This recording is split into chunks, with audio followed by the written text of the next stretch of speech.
CZ Studio and Radio Verté presents The Wild Wind by Cor Zimmerman.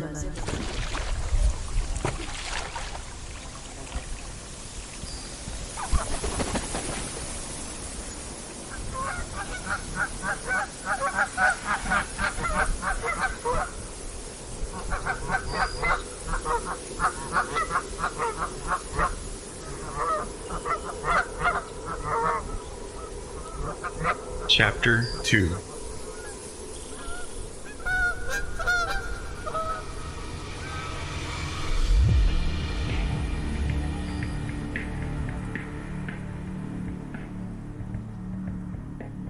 Reality. The sound of a pill bottle no longer rattling. A dead snake. The sound of teeth grinding as I scoured every drawer and cabinet to no avail.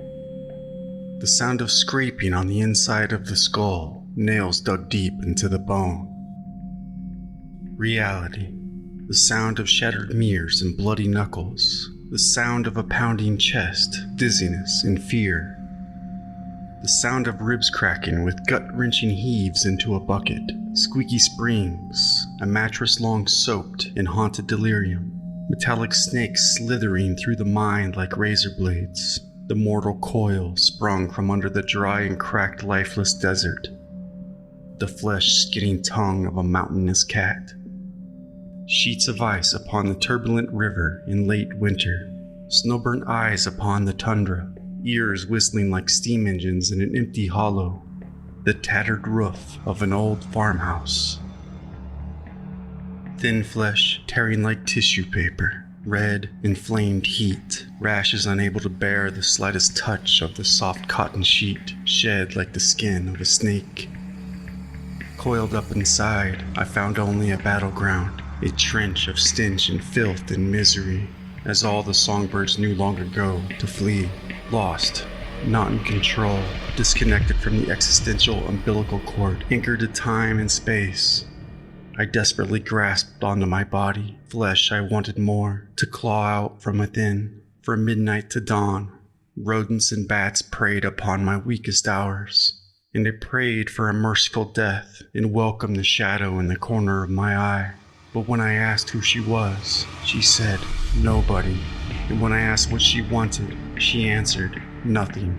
She left in silence, but the others, the countless and cursing others, they came out of the walls, piercing my eardrums with their sharp tongues, circling like buzzards. A rope spit in my eyes, but they held on to my big toe. Might I sleep, the sleep of death? Yet my pinky finger woke me, time and time again, to the cawing of the circling rain crows just above my slouching roof, breathing the breath of death upon my goose-pimpled neck. I promised not to spat in their eye, but death failed to arrive in its darkest cloak, to shroud my eyes in eternal darkness, and my heart continued to beat. The old house shook after midnight, and the chairs spun and rocked, fists knocking from within the walls, and I was starving, and I managed to mutter, bread and butter, come to supper. Bread and butter, come to supper. With my legs crossed, cheekbones protruding, hair and yellowed nails growing like the dead, scissors clenched in my claw. I thought to stab myself in the neck, but I rubbed an egg on my throat and found the strength to stand and wobble, only to get lost in my own house, staring at walls for endless hours, looking for a door in a room with no door. My mind, a rabid beast, fiending for a way back to that place that rattled, that snake pit, that bottle of bones, a bottle I could crawl back inside of and perish in the warmth of my dreams.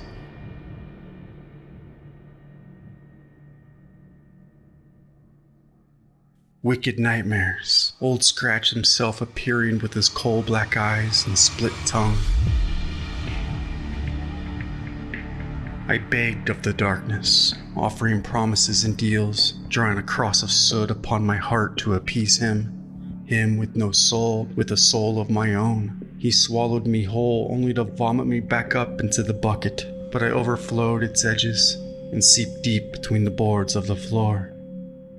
When I awoke the next morning with a gasp, my heart was weak, but I rubbed my eyes and looked around my empty room for empty eye sockets, dolls pulled out by their hair, scarred across the face by fire, bent over men with no spines, and bloody vaginas screaming in terror, abandoned, lost and hurt, clenching and grasping onto form and time. I survived. In a fine pair of shoes, crossing the endless plain in the merciless winter. As a strong gale howled something fierce across the hilltop, the creaking of the frozen thicket in my bones, I survived. In time, the shakes went away, and my vision cleared, and my eyes stopped ringing. And one day I walked into Mama's room where she used to weep her nights away, and I sat down in her rocking chair. And right there before me on her nightstand in the light of day sat a plastic bottle. When I shook, it rattled away. My stomach turned and I ran to the toilet. I survived.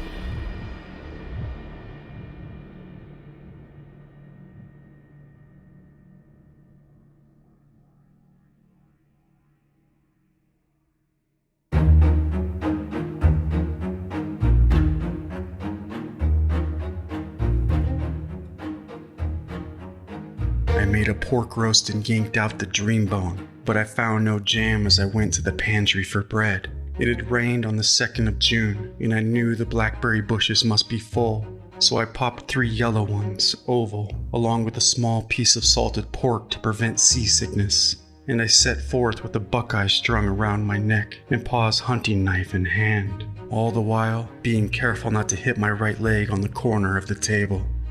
I blessed my house so it should not burn down in my absence. I stood upon the porch until the tide went out, and when the time came, I climbed into the boat and sailed gently forth across the sea of dirt. The wild wind filled the sails, and I could see the thicket on the horizon. I thought of Paul, how he once sailed the sea, crouching the crop down to whisper a word of encouragement in its ear. Grow. The yellow ones flowed through my veins, and I agreed to honor his request, with winged heels to the shores of the thicket, where the immortals no longer thought dividedly, where vultures circled above. Disembarking the ship into the dense, dark thicket, I immediately came across a dead raccoon covered in flies. Achilles, a messenger I shall be for thee, I spoke reassuringly as I stood amongst the stench of death, and I continued on until I came upon a place where the air was hot and the hair stood upon the back of my neck. I pondered the hardships that must await as a dizzy spell overcame me, and sitting amongst the growth, delirium drifted over me.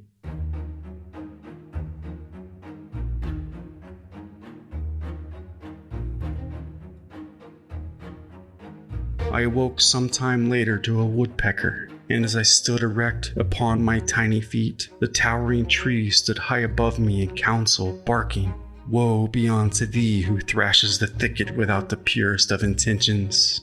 "I am but a messenger," I said. The counsel bent in a whisper, and a blackbird startled me. With wailing arms I shouted away, chasing the echo of the woodpecker, running smack dab into a beehive. I outran them through the thicket where no flowers grew, where the sun did not reach the floor, dense, dark earth groaning beneath my tiny feet. But a prickly bush entangled my flowery dress, the trees looking down upon me, nodding and barking at my misfortune, suggesting I return home. Denying their counsel, I tore my dress free, leaving my breast bare and my thighs bloody. Achilles had entrusted me, for I was his messenger. And although many spears were aimed my way, I rushed forth and found them rotting and crumbling. This angered the council, yet the mission I came to accomplish remained unaccomplished. Thus, I ignored the arrogant barking. I smeared blood over my flesh, and as a great wave of wild wind opened a path through the thicket, a rabbit scurried about, and I made forth my way. The earth beneath the roots upon which carried my feet lent a tricky course, my toes and my heart beating so. I thanked the wild wind for assisting me upon my voyage and decided to run full gait, nails and spines, leaving me but a scrap of dress. The council quickly reconvened with a roar, brushing a wall of leaves before me, wrangling me like a wild horse amongst devious laughter. I shouted, "Set me free, for I am a messenger of Achilles, the greatest warrior the earth has ever known. One heel pierced by a thorn, blood oozed, and the earth drank. My breast bare, hair scattered about. I stomped one hoof and neighed. I am a messenger of Achilles, I tell you. Now set me free. Set me upon my way." Yet, the council had aligned against me, stubborn in their minds, barking, "What is it thou, a mere mortal, desires from the thicket? Achilles has sent me with a message, I say, and you must honor me to deliver the said message." I shouted again. "How do we know the words of which you speak are not as tarnished as your heels, the heels of your feet?" the council asked. "You wish to take the gamble of dishonoring Achilles?" I asked in return. After a brief deliberation, the council spoke. "Journey on, mortal. Though the thicket is no place for an old crone such as yourself, we shall lend no branch, and it must be known, you may never see your home again. You are on your own."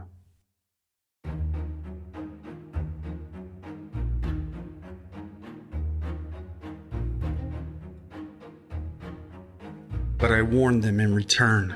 Surely there is not much hatred in the heart of Achilles, and although he is in this moment forbearing, I am certain you thrash upon me once more shall have insulted Achilles for the last time.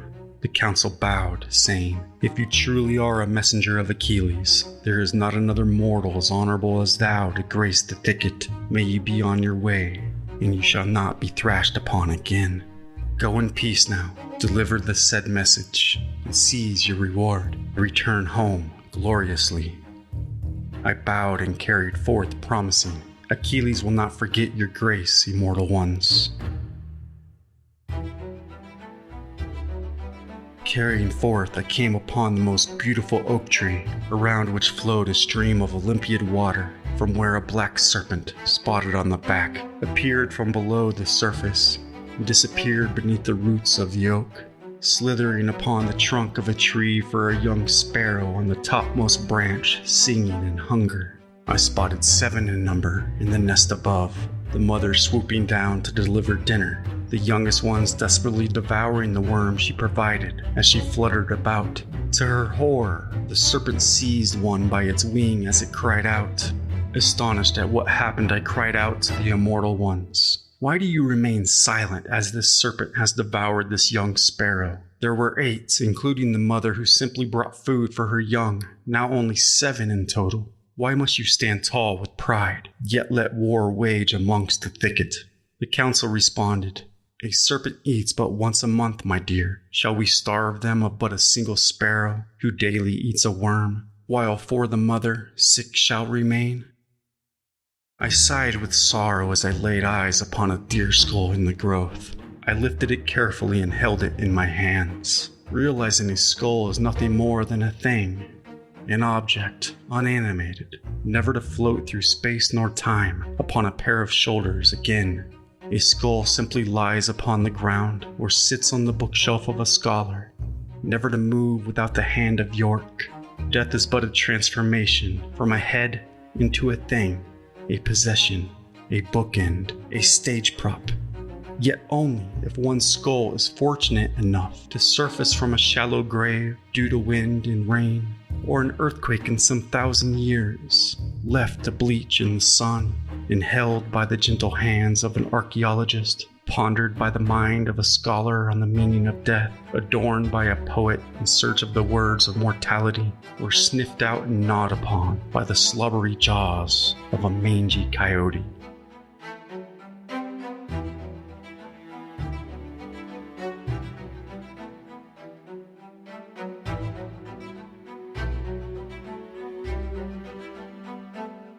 I set the skull down upon a rock at the base of the oak and enthroned it with a shrine of small stones, when the serpent slithered out of its empty eye socket, his split tongue craving a woman's thigh. A snake killed is an enemy conquered, I said aloud as I lifted my foot, knife in hand. Stomping down upon its head and cutting it into thirds. Looking down upon my slain foe, I felt the pride of victory. However, I was soon startled as the pieces began to move about, united once more. I stepped back as those shiny, soulless black eyes laid upon my own, that split tongue asking for a kiss. You are no serpent. You are merely a rat, I said, throwing a stone, and with a hiss, it turned and scurried its hairless tail away. I continued on, following the echo of the woodpecker toward the rays of sunlight, piercing the foliage like a quiver of arrows. As I reached the opening, I grasped at a dandelion growing tall in the grass. I blew on the seed ball and followed the seeds, and they led me to a bush full of ripe blackberries. Bowing, I said, I have been sent by Achilles. I shall relay a message in exchange for a small batch of your berries. The bush bowed in return, and I leaned in close and whispered the message, and the bush bowed once more. I quickly but gently plucked the berries and filled my scrap of dress. I thanked the bush and made my way back through the thicket without incident, past the immortal ones who no longer thought dividedly without a bark nor a whisper of gathering leaves. And silence rang in my ears as the echo of the woodpecker grew faint. I stepped out of the thicket upon the shore where my sails flapped in the breeze.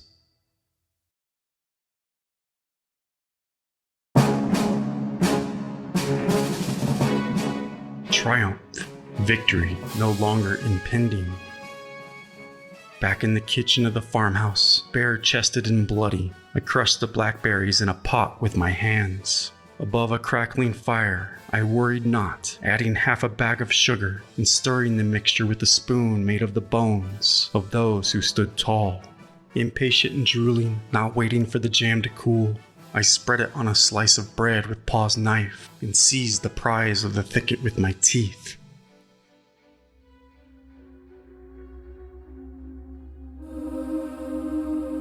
Dropping to my knees, I slid my purple palms forth in full prostration, chest bare, nipples chilled and hardened, my heart beating into the wooden floor.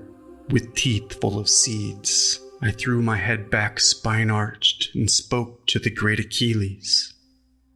You give me peace in a lifetime of war.